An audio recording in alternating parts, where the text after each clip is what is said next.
My name is Laurey Masterton. I'm 56 years old and I live in Asheville, North Carolina. I was 34 when I was diagnosed with ovarian cancer. I had had uterine cancer when I was 25 and I had a hysterectomy at that time, but when I was 34 I started getting a persistent sort of ache around my kidney area, and I also had been getting a number of yeast infections, and I kept going to the doctor and having them treated. And but this one time I really just didn't feel very good and didn't understand what was going on with in my kidneys. So when I went to the doctor, she did a pelvic exam and discovered a mass, and immediately sent me to get an ultrasound, which quickly detected that I had a mass that needed to be looked at. When I had it looked at surgically, it turned out that they took it out and it was cancerous. When I was diagnosed with ovarian cancer, I had just started a catering company, and when I went and had surgery, it was on Memorial Day, and I had a catering party, a bridal shower, 2 weeks out after that. And unfortunately, because I had surgery, I was not able to do that party, and I ended up basically just not being able to help this poor bride. Fortunately, some friends of mine helped her, but it was the first and only time that I intentionally disappointed a client.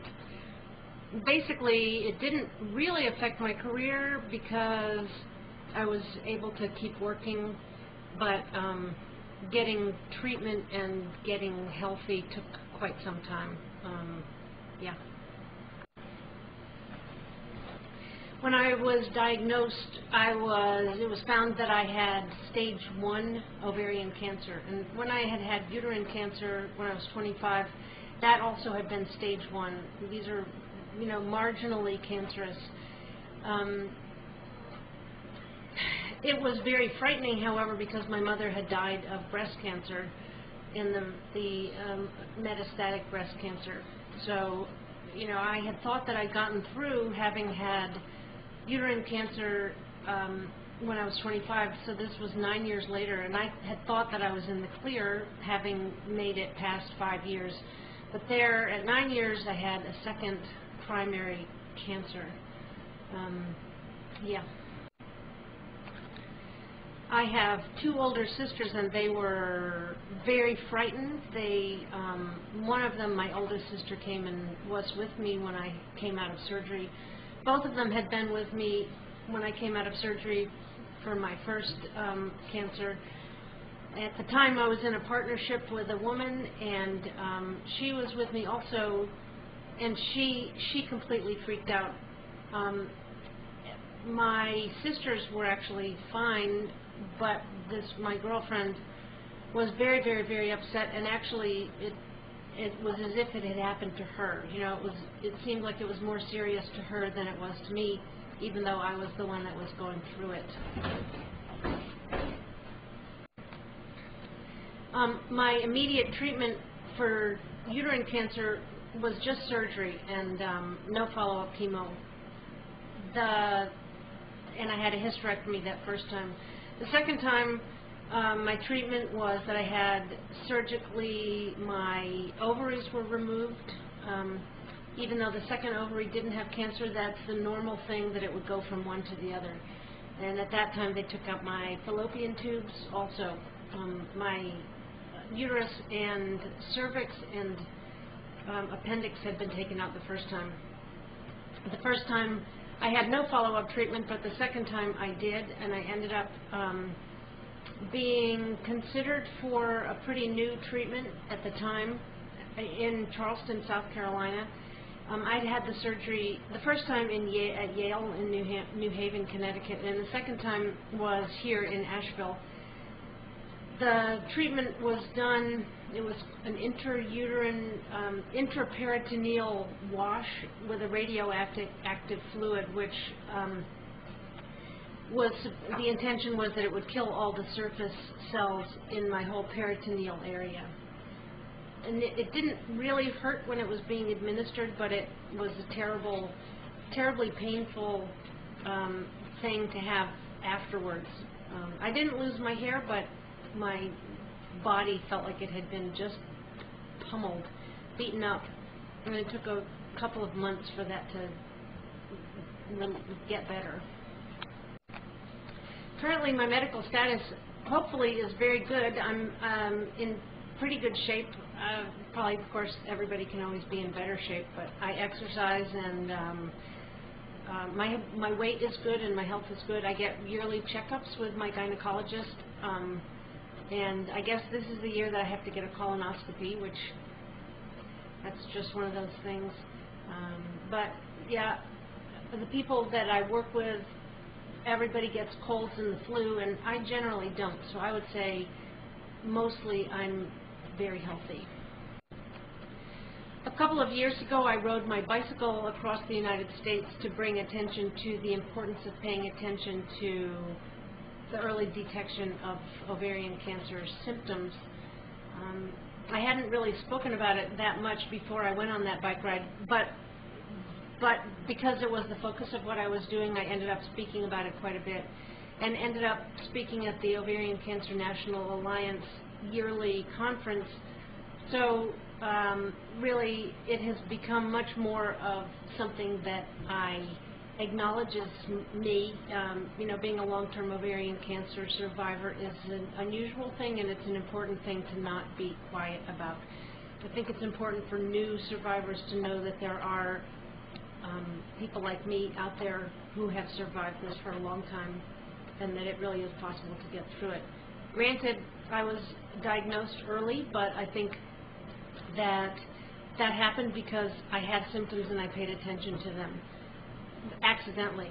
Now, people are being educated about what those symptoms are, and I think it's just really important for them to pay attention to them and get help if you sense that you are feeling bloated, or you know, there's these you know, feeling full or having pain in your abdomen, having symptoms like you feel like you have to pee. That's kind of what happened to me. Felt like something was going on with my bladder. I felt like something was pushing against my bladder, and that is what drove me to the doctor. So, fortunately. The best part about having had cancer is that I feel like I've gotten through some very, very hard things, and I am healthy, and I appreciate that. And I'm also not scared to talk to other people who are going through cancer, and a lot of people are. I think it was hard for me when I did have cancer because people would sort of shun me as if I was sort of a social pariah, and they just didn't want to get next to me, like they might catch it or something. And I think it's important not to be scared of people who have cancer, because they're just regular people that have cancer. So for me, the best part about it is just having gone through something that was that hard. My feelings about having had ovarian cancer have changed a little bit, mostly because of having done that bike ride and having talked about it as much as I have, and understanding that really it is very unusual to be this long of a survivor. I think most women die of ovarian cancer. The statistics are pretty horrific, and you know, so if me being out about this particular topic can help somebody else, then I'm willing to do it. So that's right. Some of the preventative measures that people can take to lower their risk of having an experience like mine, I think, really is paying attention to what the early warning signals are. Educate yourself, find out, and if something doesn't feel right for 2 weeks, go to the doctor. Bloating, cramping, bleeding when you're not supposed to be bleeding, feeling full quicker than normal, feeling like your bowels and your urinary systems are not working normally. Those are indications that something might be wrong. They also might be indications that something might be wrong that's not cancer, but waiting to find out, they're not necessarily going to go away just by waiting. So the best thing you can do is look into those symptoms and check with your doctor. Pay attention. Know what's normal for you, and if things are not normal, then you can, just go get help. All right? I did attend a support group, and it was very, very helpful. Ironically, initially I attended it as one of the people who was one of the group leaders. But then when I got diagnosed with this cancer for the second round, I ended up being in the group for a year. The support group had no other ovarian cancer survivors in it. There were just a mishmash, a jumble of other cancer survivors. And actually it was really, really helpful for me to just talk about my cancer again and again and again. This is something that people who don't have cancer just don't have the energy, and they can't listen enough. And so I think if you are a cancer survivor, or if you're experiencing cancer,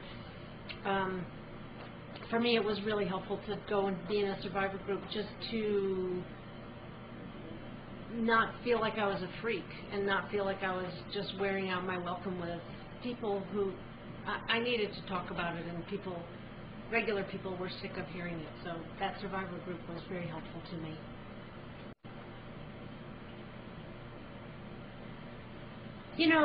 People who have had cancer often say it's the best thing that ever happened to them, and it's ironic because it's also the worst thing. But it makes me very understanding. It makes me know that I personally can get through some very, very difficult things. I mean, actually in my life I've gotten through a number of difficult things, and cancer is one of them. But, having lost my mother to cancer, it just seemed overwhelming and impossible to imagine that I would live with this thing, because my mother didn't. So, but I have gotten through it, and I now am older than my mother was when she died, which was also a big milestone for me. And my sisters are both older than my mother was when she died, so it's a big milestone for them. My advice, what I would say is, find somebody to talk to, and if you have symptoms, please get them taken care of quickly. Check them out. Could be nothing, but it's really not going to get better by doing nothing about it necessarily. If you do have cancer, find a support group. There are support groups around, and even if it's not an ovarian cancer support group, just a regular support group is very helpful. I've practiced meditation and biofeedback and all kinds. I ate very well. I think there are a lot of resources out there now that can help. And best of luck. And here's somebody who's gotten through it, and there really are a lot of us out there. So do not give up hope. For everything that somebody's ever had, there's somebody who's gotten through it. And don't listen to those people who say you have a terminal illness. Everybody has a terminal illness from the minute they're born. What you have is something that's a big challenge, and stick with it, try hard, believe, get help, and best of luck to you. All right, bye.